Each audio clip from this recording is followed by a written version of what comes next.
अस्सलाम वालेकुम नाज़रीन, मैं हूं आपका मेज़बान अमानुल्लाह कायम खानी। उम्मीद करता हूं कि आप सब खैर वाफ़ियत से होंगे। आज की अभी की ब्रेकिंग न्यूज़ आपके साथ शेयर करते जाएं कि इमामुल मुनाज़रीन बरेलवी मकतबा फ़िक्र के जो इमामुल मुनाज़रीन जिन्हें कहा जाता था मौलाना सईद अहमद साद साहब, उनका इंतकाल हो गया है। जी हाँ, ये ब्रेकिंग न्यूज़ है।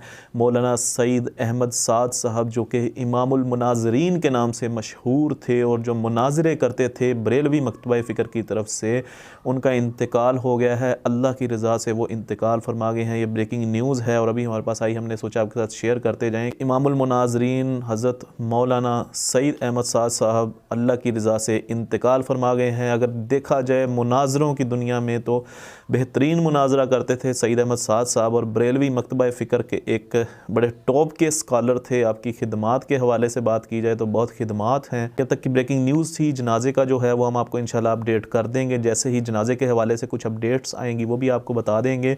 इस फ़िलहाल के लिए यही ब्रेकिंग न्यूज़ है कि मौलाना सईद अहमद साद साहब जो कि इमामुल मुनाज़रीन कहलाए जाते थे, उनका इंतकाल हो गया। नाज़रीन, जनाजे के हवाले से आपको बहुत जल्द अपडेट किया जाएगा। अभी हमें हमारे ज़राए से ख़बर मिली है कि मौलाना सईद अहमद साद साहब जो हैं वो इंतकाल फरमा गए हैं। ये ब्रेकिंग न्यूज़ थी जो हमने आपके साथ शेयर की। जैसे ही मज़ीद अपडेट्स आएंगे इंशाल्लाह वो भी आपके साथ शेयर करेंगे। अपना बहुत सारा ख्याल रखिएगा। अल्लाह हाफ़िज़। पाकिस्तान ज़िंदाबाद।